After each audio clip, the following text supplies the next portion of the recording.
Hello everybody, welcome back. Today as well we have got to another video. In this video I'll show you how you can download and install Coinex on your mobile phone. But before that, please do make sure to like our video, subscribe our channel, and yes, without any further delay, let's get started. So now for that, simply go ahead, open up your app store right over here. We're gonna go to our search bar and type in Coinex. And then right over here, this kind of interface is gonna pop up. You can see Coinex app right over there. Tap on this option of get and simply double click right over here, scan your face ID. Now it will simply start downloading, and once it's done being downloading, it will automatically get installed in your mobile device.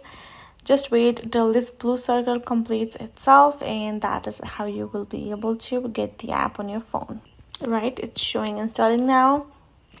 And there we go, our app is installed. Now tap on this open option and you can use it to your liking, and that is it. So that's how you can do it. Hope this video was helpful to you all. Thank you so much for watching, and I'll see you guys in our next video.